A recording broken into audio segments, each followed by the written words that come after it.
Alors, est-ce que vous m'entendez? Ça fonctionne? Ok. Alors, bonjour à ceux que je n'ai pas pu saluer, qui êtes là, au culte, à Épinal, à Golbet. Et je salue aussi ceux qui me suivent en direct ou qui vont me suivre en différé, parce qu'on est ensemble, en fait, dans la présence de Dieu. L'Église n'est pas juste notre petite salle ici, mais c'est le peuple de Dieu sur toute la terre. Il peut y avoir des gens qui nous écoutent en Chine, en Afrique, à la Martinique et dans beaucoup d'autres endroits encore, parce que ça circule aujourd'hui avec les moyens d'aujourd'hui. On peut écouter la parole de Dieu dans le monde entier et on peut suivre l'Église qui se réunit à différents endroits. Donc aujourd'hui, voilà, c'est la troisième fois que je viens depuis le début de l'année et j'ai eu à cœur de revenir sur ce que j'ai apporté un petit peu. Attendez, je prends mes feuilles parce que tout est écrit là. Voilà. Hop. Je suis venu au début de l'hiver, en janvier. Début janvier, tout début janvier. Et aujourd'hui, c'est le début de l'été. Voilà. Donc, ça fait à peu près 6 mois que je vous ai apporté un message sur le thème de la guérison intérieure. Vous vous rappelez quelques-uns? C'était que je voulais vous dire que la guérison intérieure, c'est la guérison de l'âme. Et c'était basé sur le psaume 103, où David dit « Mon âme », il parle de son âme, « bénit l'Éternel, que tout ce qui est en moi bénisse son saint nom. Car c'est lui, alors là, c'est là que ça devient sérieux, qui pardonne toutes tes iniquités, qui guérit toutes tes maladies. » Et là, il s'agit de l'âme. Donc la guérison commence par l'âme, par ce qui est à l'intérieur, que tout ce qui est en moi, c'est donc à l'intérieur que ça se passe. Et quand on a vécu la guérison, la vie, le pardon, eh bien on a envie de faire comme David, mon âme bénit l'Éternel, que tout ce qui est en moi bénisse son saint nom. En fait, le Seigneur veut redresser dans nos vies ce qui n'est pas tout à fait droit, parce que qui pardonne toutes tes iniquités, iniquité veut dire qu'il n'y a pas droit. Donc dans nos vies, il y a des choses qui ne sont pas toujours bien droites. Ça fait des détours, mais Dieu peut quand même agir si on veut le suivre, malgré nos détours. Et il restaure ce qui est abîmé dans nos vies. On a peut-être été abîmé. Et dans le mot abîmé, je ne sais pas si vous faites attention, il y a le mot abîme. Et l'abîme, c'est un trou très profond, qu'on appelle ça parfois une dépression. Une dépression, c'est un trou profond. Quand on est au fond de l'abîme, on est abîmé et on a besoin d'être relevé. Amen. Voilà, c'était à peu près le résumé, en rapide là, de ce qu'on a pris 1 heure en janvier pour voir tout cela. Et aujourd'hui, on va dire que c'est un exemple concret. Et j'ai intitulé « La face cachée de Gédéon ». Gédéon, c'est un personnage qui se trouve dans la Bible. On lit son histoire dans le livre des Juges, au chapitre 6, 7 et 8. Alors, on ne va pas tout lire, mais on va lire quand même les points essentiels. Et on va voir que la face cachée de Gédéon, eh bien, c'est aussi la face cachée de Fabien. C'est moi, Fabien. La face cachée de, alors les prénoms que j'ai vus là, de Guylaine, d'Arnaud, de Gabriel, de France, etc., etc. Mettez votre prénom, Isabelle, et puis etc., tous les frères et sœurs, ici présents et ceux qui sont en ligne, qui suivent. Mettez votre prénom. Parce que Gédéon, s'il est écrit dans la Bible, son histoire, ce n'est pas juste pour nous raconter des histoires, c'est parce que la parole de Dieu, elle est utile. Tout est écrit pour notre instruction, pour nous faire comprendre des choses qu'on n'arriverait pas à comprendre avec un cours de philosophie, par exemple. On ne comprendrait rien. Hein. Mais la parole de Dieu, elle est vivante. Elle agit. Et on va voir des choses que moi, je n'avais pas vues au début. Et j'ai appris, il y a déjà quelques années, que pour bien comprendre la parole de Dieu, prenez un texte, par exemple, un thème ou bien un personnage, il faut le lire plusieurs fois. Si vous lisez qu'une fois, vous êtes en surface. La deuxième fois, vous descendez un petit peu. Puis après, vous arrivez à voir des choses que vous n'aviez pas vues avant. C'est mon cas. Et donc, ce que je voulais vous dire avant tout, avant d'entrer vraiment dans le sujet, c'est que ici, dans cette salle, comme vous vous réunissez là, vous avez des gens qui se présentent ici. Et la plupart sont là. D'accord ? Ceux qui sont ici, alors ils nous conduisent dans les chants, dans la louange, dans la musique, et ils prêchent comme là en ce moment. Et on peut avoir l'impression que sans eux, on n'y arriverait pas. Qu'il faut qu'il y ait des prédicateurs, des musiciens, des chanteurs pour s'approcher de Dieu. C'est bien d'avoir des béquilles, mais si on a la possibilité de marcher sans béquilles, c'est encore bien. On a un accès, tous, vous et moi, direct auprès de Dieu. Et quand on vient ici, ce n'est pas par aller chercher quelque chose en plus, c'est pour louer Dieu de ce que j'ai un accès direct toute la semaine auprès de lui, le matin, le soir, le midi, au travail, à l'école, partout. J'ai un accès direct et je peux l'écouter, l'entendre, lui parler. Quand je viens ici, je me réjouis avec les musiciens, avec le prédicateur, avec les frères et sœurs, de pouvoir vivre une expérience personnelle avec Dieu. Le culte, ce n'est pas un office religieux. C'est un temps spécial de relation avec Dieu. On l'a fait déjà une première partie où on chante ensemble des louanges, on parle personnellement à Dieu à haute voix, mais là maintenant, on est à l'écoute du Saint-Esprit, de Jésus. Et dans cette écoute, et je le précise au début parce que c'est important, vous pouvez parler avec Dieu là, mais dans votre cœur. Quand vous allez entendre quelque chose, ça va vous parler. Bon, c'est vrai que vous allez peut-être plus entendre la suite parce que vous êtes fixé sur ce que vous venez d'entendre. Mais ce n'est pas grave. Il y en a pour tout le monde. Et s'il y a quelque chose pour toi, ma sœur, pour toi, mon frère, eh bien, pendant que tu entends, là, continue à parler avec Dieu. Dis, ouais, Seigneur, ça c'est moi, c'est vrai, c'est exact. Je veux ça, je veux. Bon, après, le prédicateur, il continue à parler. Et vous avez loupé une petite partie, mais ce n'est pas grave. Parlez avec Dieu pendant que vous écoutez dans votre cœur, à l'intérieur. Mon âme bénit l'Éternel. À l'intérieur, ça se passe. Alors, on va lire d'abord des versets qui sont des fondements dans le Nouveau Testament pour illustrer, comment dire, je ne sais pas le mot illustrer, mais pour appuyer ce qu'on va lire dans l'Ancien Testament. Parce qu'en fait, il n'y a pas que, on dit Ancien et Nouveau, mais c'est toute la Bible, hein, c'est la parole de Dieu. L'Ancien et le Nouveau, c'est la parole de Dieu. Hein. Amen. Et Dieu parle tantôt d'une manière, tantôt d'une autre, et nous devons y prendre garde. Alors, on va lire donc déjà quelques versets. Alors, la grande lecture, on va la faire après, hein, la lecture du livre des Juges. Mais avant, 2 Corinthiens 3, 18. Alors, je ne sais pas si ça va s'afficher. J'ai demandé à Peter de mettre les versets en ligne. Oh oui, Peter, voilà.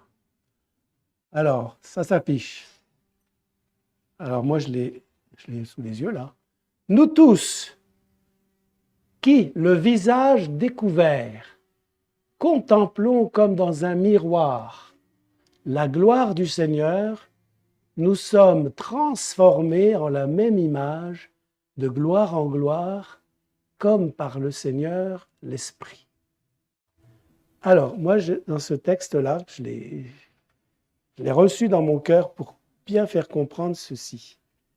Nous tous, qui le visage découvert. Il faut bien comprendre le sens du verset-là. Il y a un sens superficiel, puis un sens profond. Visage.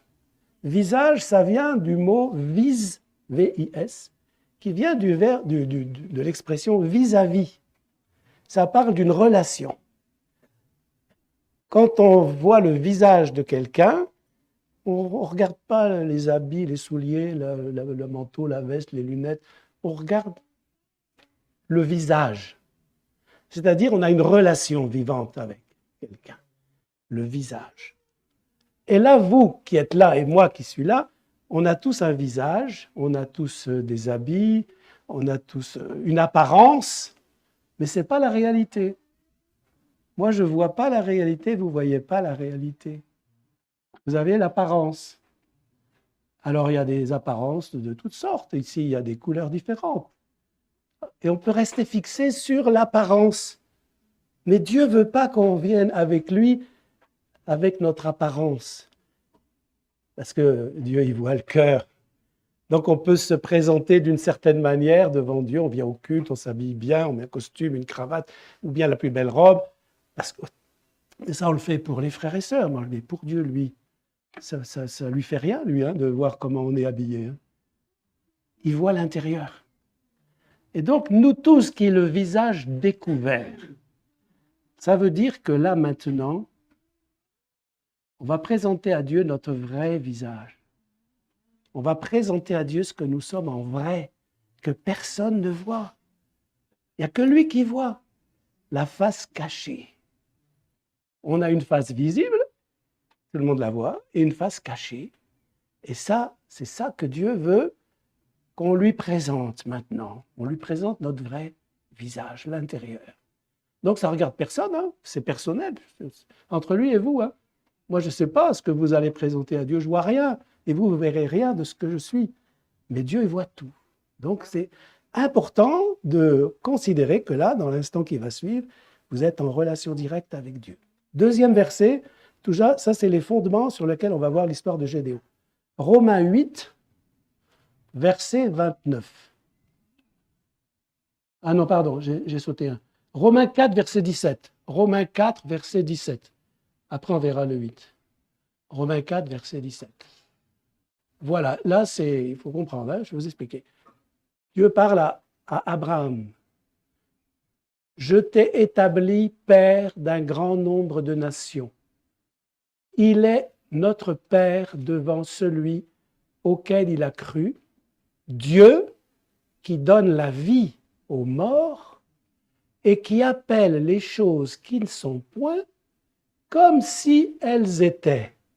Voilà, c'est surtout la fin du verset qui est super intéressant et important. Dieu appelle les choses qui ne sont point comme si elles étaient. Tout à l'heure, on a lu, nous tous qui le visage découvert, j'ai insisté sur le visage découvert, contemplons la gloire du Seigneur, il est dit que nous serons semblables à lui. Donc ça, c'est le futur. Ça ne se voit pas, ce n'est pas encore. Les choses qui ne sont point, Dieu les voit comme si elles étaient, parce que pour lui, elles y sont déjà. Parce que Dieu est hors du temps. Il voit ce que tu seras dans le futur proche comme dans le futur de l'éternité. Donc on va regarder Romains 8, 29. Romains 8, 29. Voilà. Ceux qu'il a connus d'avance, il les a aussi prédestinés à être semblables à l'image de son Fils, afin que son Fils fût le premier-né entre plusieurs frères. Ce que retient ici, ceux qu'il a connus d'avance. Il t'a connu d'avance. Avant même que tu sois né, il te connaissait. Il te connaissait même lorsqu'il mourait sur la croix. Tu étais là, dans son cœur. Il mourait pour toi, il mourait à ta place. Il t'a connu d'avance. Et alors, quel est son projet? Pourquoi il a accepté de souffrir, de mourir pour toi? Parce qu'il a pris ton péché, ton fardeau, il l'a amené dans la mort et il est revenu à la vie pour que tu revives avec lui. Mais pour l'instant, ça ne se voit pas. Ça se voit un petit peu quand même, parce que notre vie a changé. Par rapport à ce que j'étais avant, il y a des choses qui ont changé. Je pense que vous aussi. Amen. Mais il y avait quelque chose de plus. Afin d'être semblable à l'image de son Fils. Ça, on ne le voit pas. Ce n'est pas encore maintenant. Mais est-ce que tu veux bien croire? Parce que c'est ça la foi. Ce que Dieu dit, je crois que c'est vrai. même si ça ne se voit pas avec mes yeux de chair, je sais que c'est vrai. Je serai, tu seras, Gabriel, Franz, tu seras, Mathilde, tu seras comme l'image de ton Sauveur Jésus. C'est le futur. Et entre-temps, il y a du chemin à parcourir, il y a une guérison à vivre, il y a des progrès à faire, et puis il y a une réponse à apporter dès maintenant, là, une réponse à apporter à Dieu pour lui dire, comme Marie de Nazareth, quand Dieu lui a annoncé le programme, elle lui a dit, qu'il me soit fait selon ta parole. Amen. Qu'il me soit fait selon ta parole. Alors voilà, donc ça c'était le fondement. Maintenant on va voir l'histoire. Je ne vais pas lire les 3 chapitres, 6, 7 et 8. Mais on va lire le début du chapitre 6 pour voir le contexte de l'histoire de Gédéon. Gédéon. Donc on va le mettre au tableau, là il va s'afficher. Et puis moi, je vais le lire dans ma Bible aussi, parce que là, au tableau, j'ai mal à la tête, hein, si je lève les yeux comme ça. À moins que je suive là. Allez, je vais suivre là, ce sera plus simple. Hein? Vous voyez, hein? Les enfants d'Israël, on va lire jusqu'au verset 30, hein? Juge 6, 1 à 30. Les enfants d'Israël firent ce qui déplaît à l'Éternel. Oh. Et l'Éternel les livra entre les mains de Madian pendant 7 ans. On est en 2026, donc depuis 2019, ils sont entre les mains de Madian. Je fais une comparaison pour voir ce que ça représente. 7 ans, c'est quand même pas rien. La main de Madian fut puissante contre Israël. Pour échapper à Madian, les enfants d'Israël se retireraient dans les ravins des montagnes, dans les cavernes et sur les rochers fortifiés. Vous imaginez où est-ce qu'ils se cachaient pour échapper au Hamas, quoi. Le Hamas, les violents qui les attaquaient pour les tuer, les faire cuire au four. Ça, c'est l'histoire récente. C'était pareil. Quand Israël avait semé, Madian montait avec Amalek. Pas que Madian, avec Amalek et les fils de l'Orient. Ils marchaient contre lui. Tout le monde était contre lui, en fait. Ils campaient en face de lui, détruisaient les productions du pays jusque vers Gaza. Ça, c'est aussi d'actualité. Et ne laissaient en Israël ni vivres, ni brebis, ni bœufs, ni ânes. Détruisaient tout. Car ils montaient avec leurs troupeaux et leurs tentes. Ils arrivaient comme une multitude de sauterelles. Ils étaient innombrables, eux et leurs chameaux, et ils venaient dans le pays pour le ravager. Israël fut très malheureux à cause de Madian. Et les enfants d'Israël crièrent à l'Éternel. Lorsque les enfants d'Israël crièrent à l'Éternel au sujet de Madian, l'Éternel envoya un prophète aux enfants d'Israël. Il leur dit, voilà, c'est clair, les choses, le prophète va leur dire les choses clairement, sans détour. Il leur dit, ainsi parle l'Éternel, le Dieu d'Israël. Je vous ai fait monter d'Égypte et je vous ai fait sortir de la maison de servitude. Je vous ai délivré de la main des Égyptiens et de la main de tous ceux qui vous opprimaient. Je les ai chassés devant vous et je vous ai donné leur pays. Je vous ai dit, je suis l'Éternel, votre Dieu. Vous ne craindrez point les dieux des Amoréens dans le pays desquels vous habitez. Mais vous n'avez point écouté ma voix. Et là, ça devient sérieux. Là, on va voir Gédéon maintenant. Puis, l'ange de l'Éternel, alors une petite pause là, l'ange de l'Éternel, c'est quelqu'un qui, dans l'Ancien Testament, ça c'est beaucoup de commentateurs bibliques qui le disent, c'est Jésus. C'est Jésus qui vient sous forme humaine. Il ne vient pas comme Gabriel ou Michael, avec une gloire, avec des ailes, puis que tout le monde tombe par terre, et puis tout le monde tremble, et tout le monde meurt. Tout le monde, vraiment, il faut qu'il les touche pour qu'ils se relèvent. Ça, c'est des anges qui apparaissent d'une manière glorieuse, comme Zacharie dans le Nouveau Testament. Quand Zacharie offrait, il y a un ange qui est apparu, Gabriel. Et il était effrayé. Là, il n'y avait pas de frayeur, vous allez voir. Donc, ce n'est pas un ange avec des ailes qui descend, avec une gloire, le ciel qui brille, tout ça, non. L'ange de l'Éternel, c'est Jésus, avant son incarnation, qui arrive sous forme humaine. Donc, on ne sait pas que c'est un ange. On ne sait pas que c'est Jésus. C'est quelqu'un qui vient. Voilà. C'était une précision pour comprendre la suite. Puis vint l'ange de l'Éternel, il s'assit sous le térébinthe d'Ophra qui appartenait à Joas, de la famille d'Abiézer. Gédéon, son fils, donc le fils de Joas, battait du froment au pressoir pour le mettre à l'abri de Madian.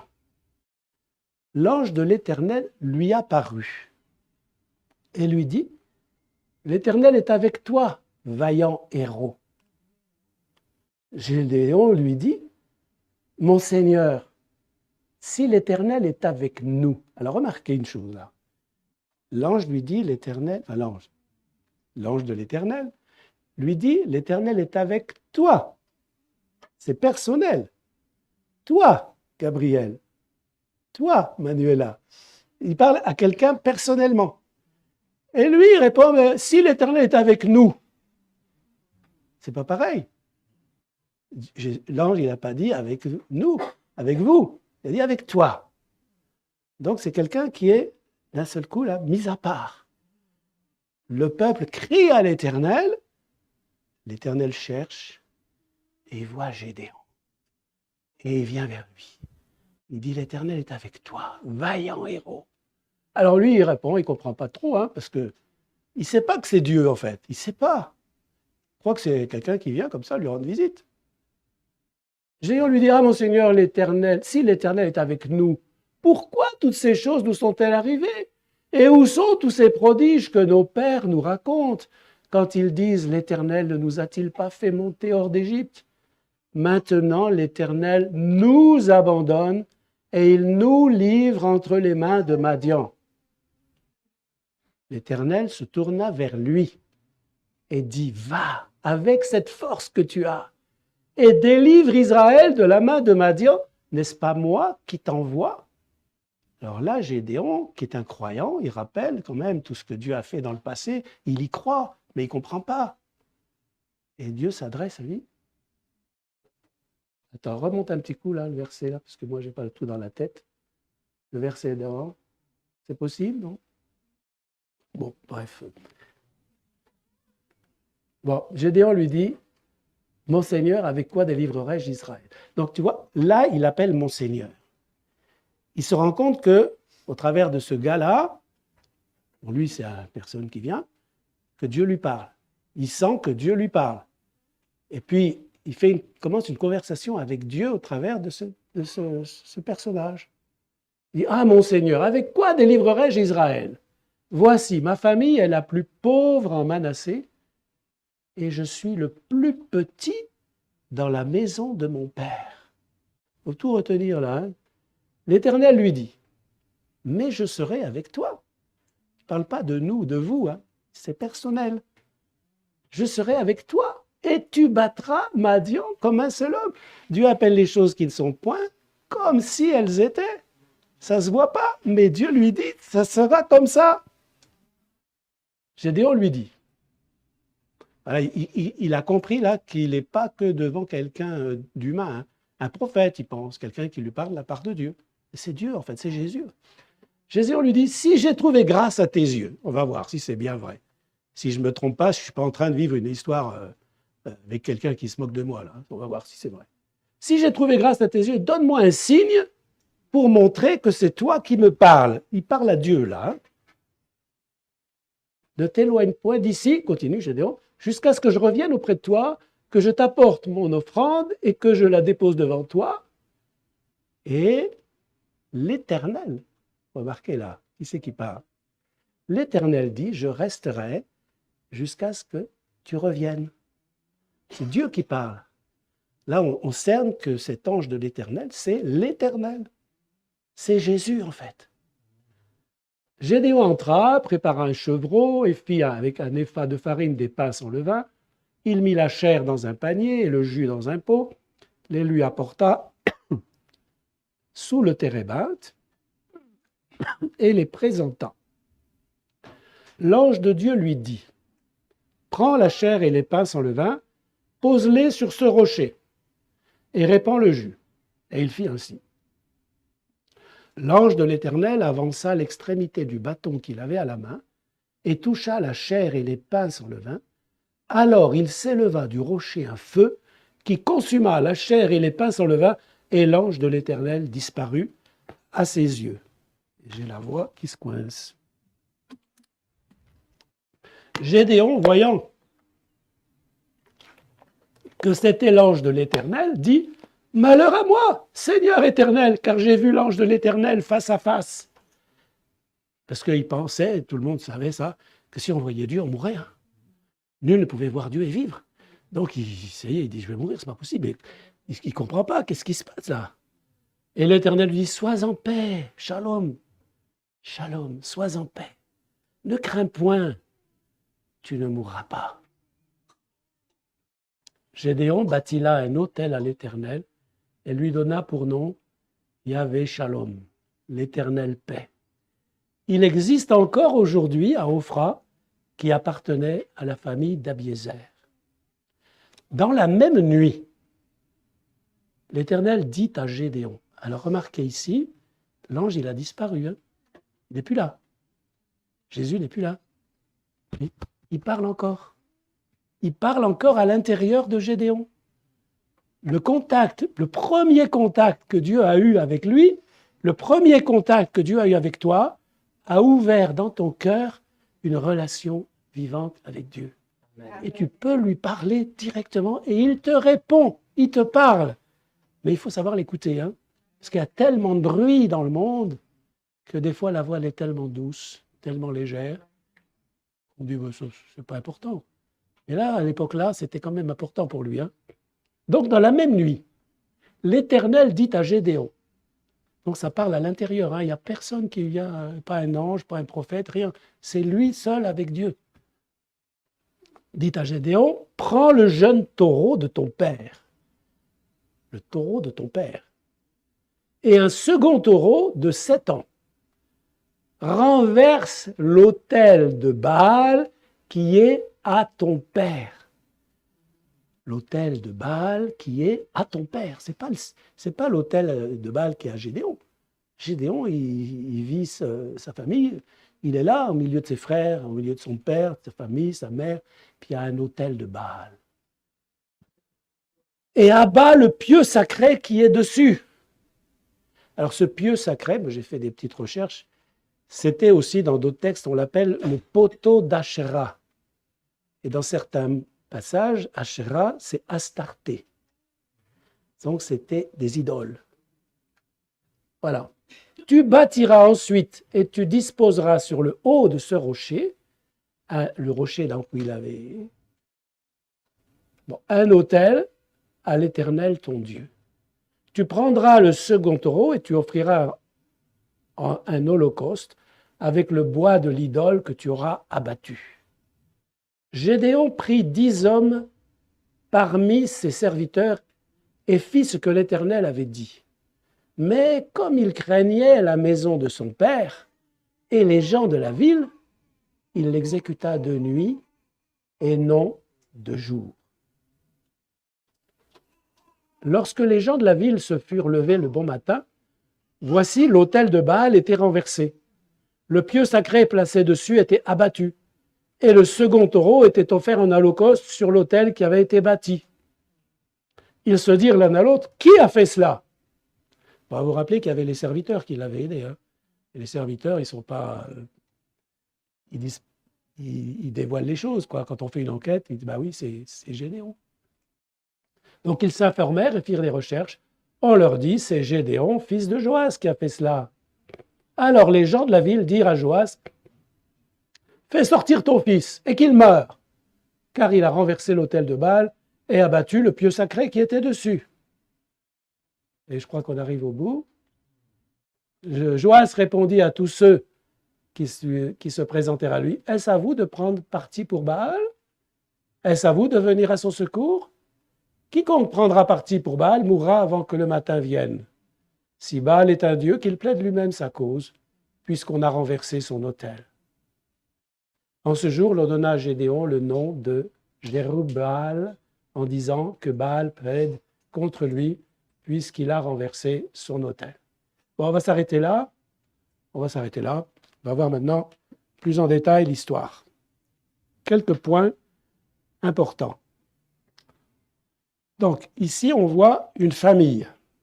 Dans cette famille, il y a Gédéon, de qui on entend parler en fait, de Gédéon et de son père, et des serviteurs.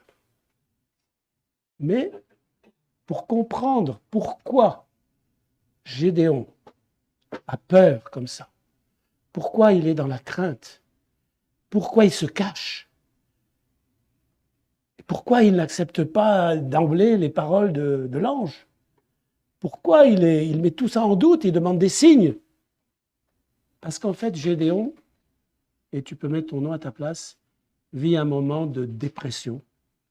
Il a un lourd fardeau qui l'écrase. Un lourd fardeau. Vous remarquez qu'il était dans le pressoir. Je ne sais pas si vous avez vu. Un pressoir, c'est un endroit où on est pressé. On presse le raisin. À l'époque-là, c'était pressoir à vigne. Et donc, quand on presse, on écrase. On exerce une pression et il y a quelque chose qui sort. Mais avant que ça sorte, il faut que la pression, elle continue. Donc, il était dans cet état. Pourquoi était-il dans cet état? C'est la suite de l'histoire qui nous l'explique. Et donc, on va aller regarder la fin de l'histoire. Donc, au chapitre 8, c'est tout à la fin. Et là, donc, tout ce que l'ange lui a dit, c'est réalisé. Il a été un vaillant héros. Il a mis en fuite des armées étrangères. Il a vaincu des rois. Il est devenu ce que Dieu lui avait dit. Mais il y a quelque chose qui va apparaître là, qui nous renseigne sur ce qui s'est passé avant. Regardez 8, verset 12. Alors, ça va peut-être s'afficher. Voilà. Alors là, Zérak et Tsalmouna prirent la fuite. Ça, c'était les rois de Madian. Les rois. Pas n'importe qui, hein, les rois.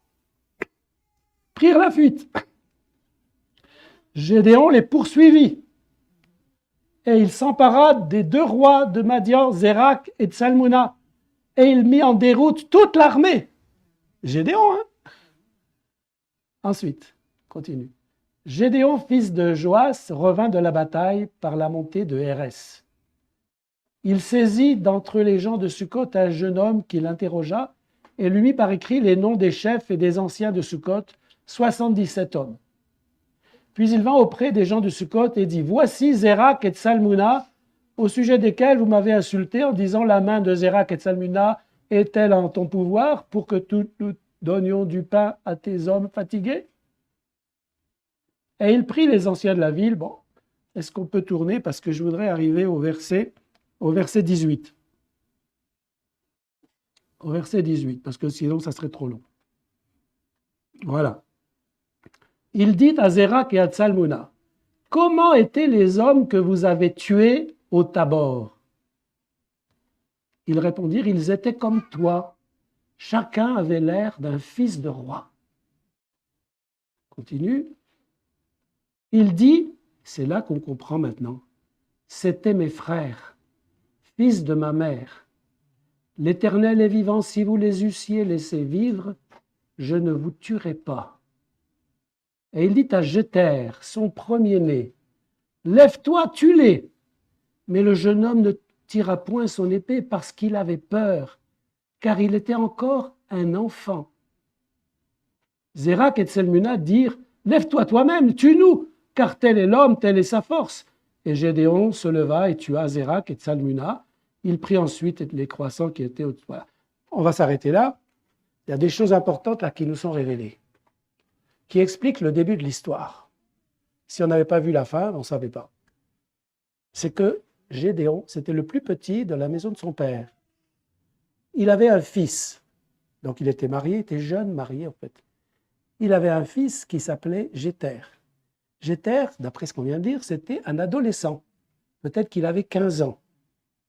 Et à cet âge-là, peut-être moins, peut-être 13 ans, parce qu'on vivait à cette époque-là une forme d'initiation à la vie d'adulte. Donc il accompagnait son père à la guerre, parce qu'il fallait qu'il apprenne. Parce qu'à l'âge de 20 ans, les jeunes étaient considérés comme aptes à prendre les armes et à aller au service militaire. Mais là, il n'était pas encore, c'était juste une initiation. Il était avec son papa, Gédéon, il avait peut-être 13, 14, 15 ans, je ne sais pas. Et quand Gédéon, son père, lui dit « vas-tu » les deux rois, c'était une humiliation pour les rois de se faire tuer par un enfant. Mais le petit, il n'a pas eu le courage. Il était trop jeune, c'était un enfant. Donc on peut calculer, si ce jeune Jéter avait 13, 14 ans, Gédéon, il devait avoir 33, 34 ans. S'il s'était marié à 20 ans, que ce petit garçon était né. Voilà, c'est des calculs que j'ai faits, mais ce n'est pas écrit dans la Bible, mais en fouillant, on peut réfléchir. Donc Gédéon était le plus petit. Et ses deux frères aînés ont été tués par les rois de Madian. Quand tu te retrouves d'un seul coup, tout jeune, tu es encore en train d'apprendre, tu as 20 ans, ou 30 ans, ou 35 ans. À l'époque, là, ce n'était pas encore la grande maturité. Hein. Mais ses frères aînés, c'est eux qui géraient la vie familiale. Et d'un seul coup, ils ont été tués, assassinés par les rois de Madian, et se retrouvaient le petit dernier responsable de la situation de la famille. Et ça, c'est une charge pesante. Et je peux dire qu'il avait du stress. Il devait être stressé de se devoir s'occuper de sa famille. Ça explique pourquoi il était dans la terreur et dans la peur. Comment allait-il se débrouiller tout seul pour faire tout ça? Et en plus, ce gars qui arrive, qui lui dit « tu vas vaincre Madian », c'était difficile à comprendre. Il a dû demander quand même des signes, pas parce qu'il mettait en doute la parole de Dieu, mais qu'il se mettait en doute lui-même. Il disait « c'est pas possible que Dieu m'appelle à cette mission, mais moi je suis trop petit, j'y arriverai pas. » Et du courage, je suis avec toi. C'est ça le secret. Ce n'est pas parce que tu es capable que Dieu t'a choisi. C'est parce qu'il est avec toi. Amen. Et si tu es, alors là, écoutez bien, moi ça m'a parlé, hein, parce que c'est du vécu tout ça. Hein. Si tu es dans la détresse, sous un fardeau qui te pèse, c'est dur, tu ne sais pas comment t'en sortir, c'est une charge trop lourde, c'est compliqué la vie. Il faut faire face à tant de choses. Et tu te sens dans cet état, eh ben c'est toi que Dieu cherche. Parce que la Bible dit que Dieu a choisi les choses faibles du monde. Il n'a pas choisi les forts, il a choisi les faibles. Parce que la gloire n'appartient pas à l'homme. Et quand tu sais d'où tu viens, tu peux dire gloire à Dieu. Quand tu vois ce que Dieu fait, tu ne dis pas gloire à moi, regardez, je suis super. Non, je ne suis rien du tout, mais Dieu est tout. C'est ça que Dieu veut. Qu'il soit tout. Et si tu te crois quelqu'un, quelque chose, parce que tu as une bonne situation, réfléchis. Réfléchis. Et si tu es un enfant de Dieu, avec une très bonne situation, un poste élevé, reste humble. Parce que c'est Dieu qui t'a placé là. C'est pas toi. Dieu avait son plan pour ta vie, même si tu ne le savais pas. Alors, revenons au début, parce que c'est là, on va approfondir encore un peu. J'ai encore un peu de temps? Gédéon vit avec sa famille chez son papa, il est dans le deuil, dans la détresse, car ses deux grands frères ont été tués par les rois de Madian. Ses deux frères étaient donc allés au combat pour défendre leur peuple, et c'étaient probablement des hommes vaillants. Maintenant, l'ambiance est désastreuse. Et Dieu demande à Gédéon quelque chose de difficile. Tu vas abattre l'idole de ton père. Et quand je lis ça, on va regarder l'idole de son père là. Juste comme ça, pour avoir une information, comme si on allait au musée, et on va voir comment c'était l'autel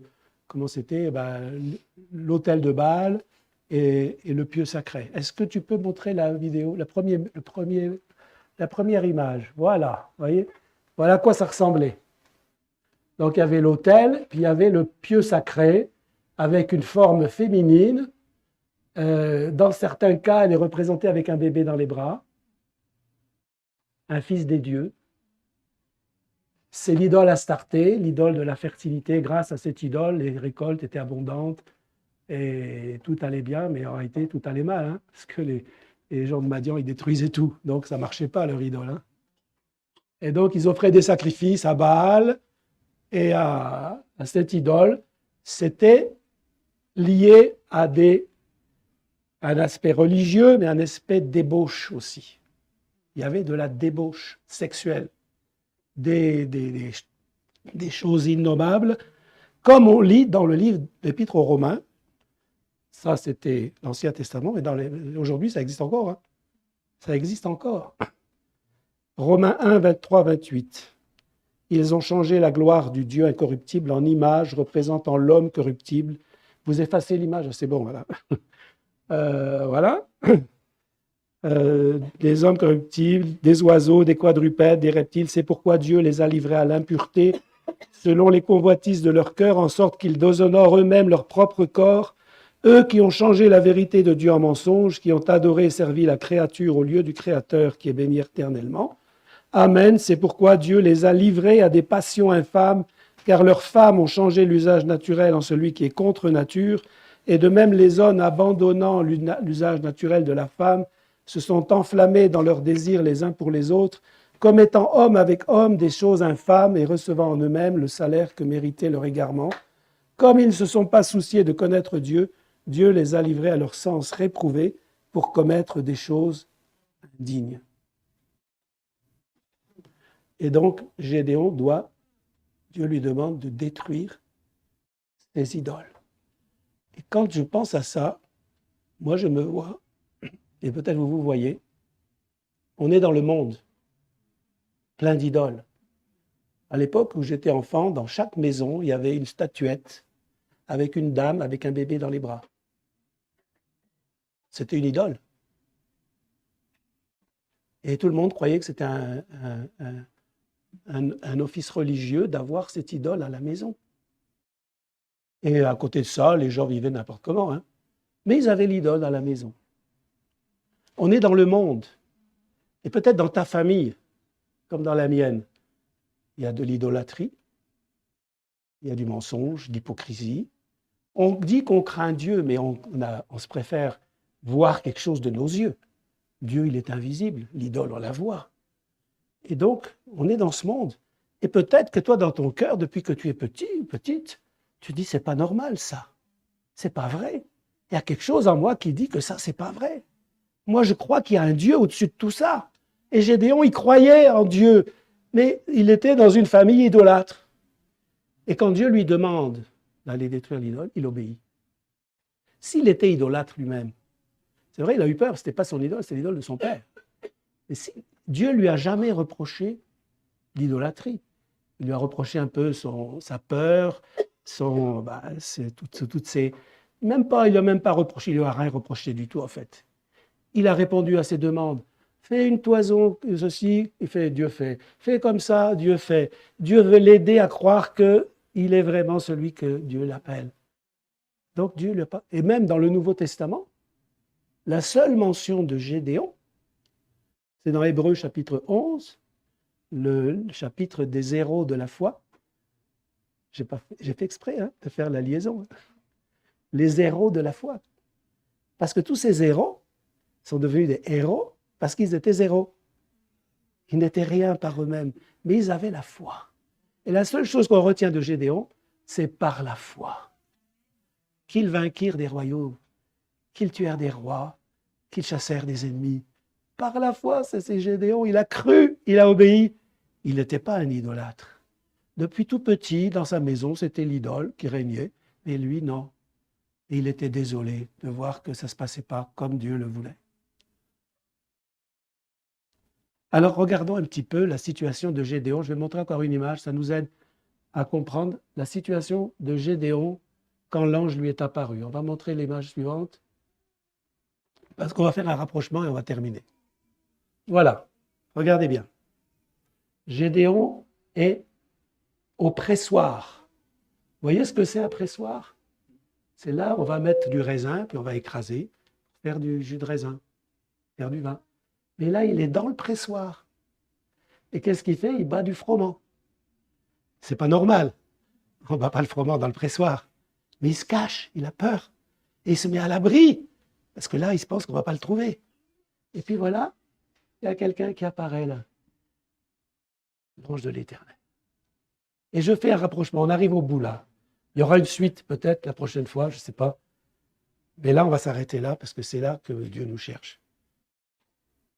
Il y a quelqu'un d'autre qui était dans le jardin du pressoir. Gethsémané. Gethsémané, ça veut dire jardin du pressoir. Vous voyez de qui il s'agit? Dans ce jardin, il y a aussi un ange qui est venu le fortifier. Parce qu'il était en agonie. Pour moi, pour toi. Il suppliait son Père de l'aider à accomplir sa volonté. C'était très dur, hein? Non pas ce que je veux, dit Jésus, mais ce que tu veux. Ce que Dieu veut, c'est nous sauver. Et il fallait que Jésus subisse cette pression d'être couvert de tous nos péchés, de prendre tous nos fardeaux, tous nos stress, toute notre misère, toute notre honte, tout ce qui était dans nous, qui nous faisait tellement souffrir, qui nous faisait mal. Jésus l'a porté. On va voir la dernière image. Là. Donc c'est une image, mais bon, on ne va pas être des idolâtres, hein, on ne va pas être dorés, c'est une illustration. Hein. Attention quand même. Hein. Voilà. Ici, on voit quelqu'un qui est là dans un autre pressoir à huile. On approche trop près. Ouais. Il y a le pressoir à huile et puis il y a quelqu'un, vous voyez, il y a des sueurs comme des grumeaux de sang qui coulent. Il est en train de prier. Et ces deux pressoirs nous montrent ce que Dieu veut faire pour nous donner la victoire. Alors je saute plein de choses parce qu'il y a tellement de choses à dire. Je vais arriver là. Le pressoir révèle ce qui est au fond du cœur. Pour Gédéon, c'était du pressoir à la victoire sur Madian. Pour Jésus, de Gethsémané à la victoire sur la mort. C'est à ce moment-là que Dieu lui a donné la victoire sur la mort, parce qu'il était en agonie, et quand on est en agonie, c'est qu'on va mourir.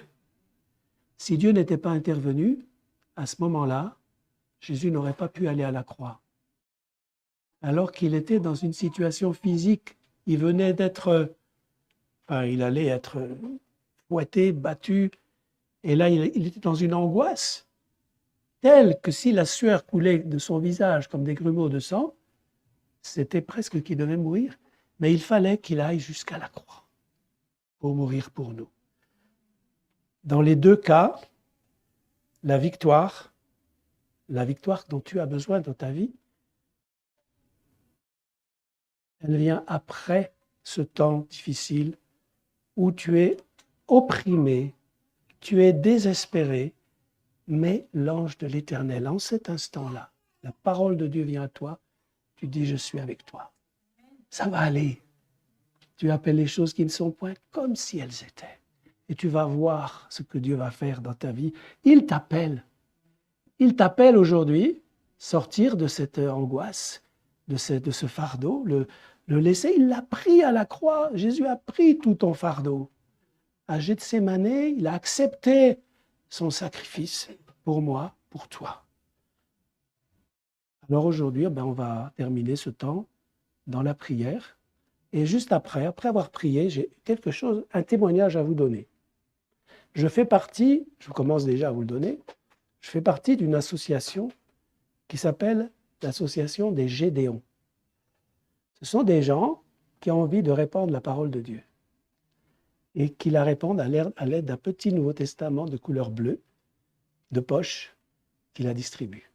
Donc, on va prier, puis ensuite je vais vous montrer en quelques minutes, même pas 4 minutes, des témoignages de personnes qui ont été sauvées grâce à ce petit Nouveau Testament. Et Dieu voulant, on viendra avec une équipe, une autre fois, pour vous présenter en détail cette association et vous inviter à prier pour cette association et vous joindre aux actions qui se feront dans le département des Vosges avec les Gédéons. On va prier. Seigneur, merci pour ta parole Tu vois, Seigneur, tu as parlé à mon cœur et j'ai dit ce que tu m'as dit. Tu sais si ça s'adresse à quelqu'un de particulier ou à tous. C'est vrai que nous passons tous par des moments difficiles.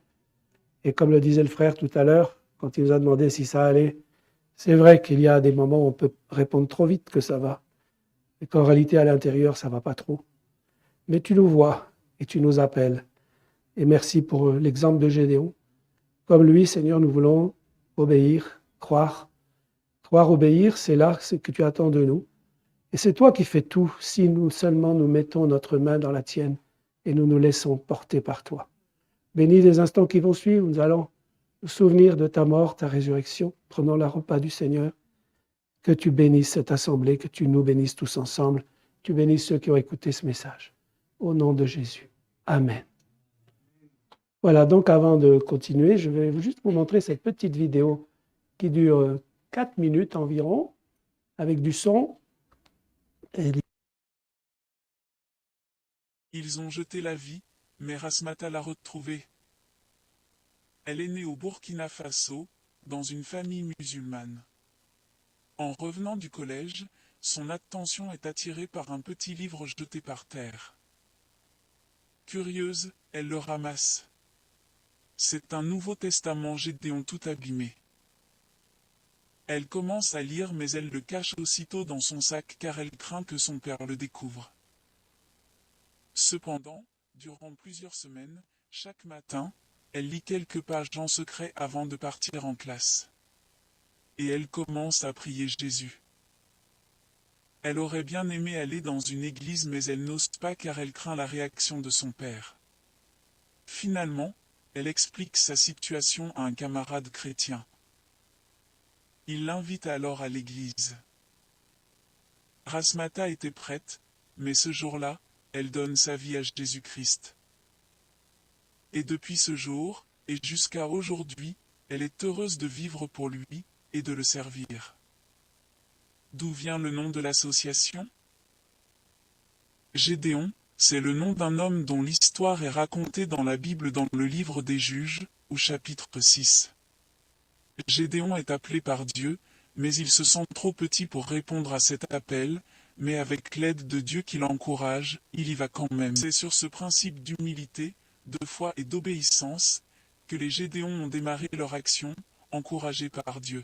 Et en France, nous sommes une petite armée de 1076 soldats, aux ordres de notre Gédéon en chef, c'est-à-dire notre Seigneur Jésus-Christ. Elle a grandi dans un foyer témoin de Jéhovah, jusqu'à l'âge de 16 ans. Cependant, elle aime beaucoup chanter et elle a une très belle voix. Alors son père accepte de la lancer dans le monde de la musique et permet la signature d'un contrat dans une maison de disques. Ensuite, elle quitte le foyer familial et fait des tournées dans des clubs et à travers le monde mais son cœur reste préoccupé par la question du sens de sa vie. Un soir, à l'hôtel, alors qu'elle vit une vie très loin de ce qu'elle avait appris sur Dieu et sa volonté, elle est en proie à des tourments, au doute, à l'amertume, à une oppression psychologique et un sentiment profond de culpabilité. Elle a l'impression que tout va s'effondrer autour d'elle. Dieu entend-il ce cri d'un cœur en souffrance? Ouvre le tiroir, lui suggère soudain une pensée dans son cœur. Que va-t-elle trouver? Alors j'ai trouvé une Bible avec une petite prière au début des pages. Et j'ai commencé à dire cette prière comme si ma vie en dépendait. Je me suis dit, ok, je reconnais que j'ai péché. Je l'ai lu et relu jusqu'à la réciter par cœur. Et je suis resté longtemps, la tête penchée sur cette Bible, et en fait, je me suis retrouvé, le lendemain matin, à genoux au même endroit. Mais mon cœur était changé. Car Jésus est venu, il est entré, m'a pardonné, et m'a sauvé. Après cela j'ai décidé d'aller rejoindre un ami que je n'avais pas vu depuis longtemps. Quel bonheur de nous retrouver! Mon ami a tout de suite remarqué que quelque chose avait changé sur mon visage. Je lui ai raconté tout ce qui s'était passé, et lui, il m'a dit que lui aussi, il avait reçu Jésus comme son sauveur. c'est Maggie Blanchard, chanteuse gospel. Elle a pu réussir à rompre ses contrats, et aujourd'hui, elle chante pour Jésus.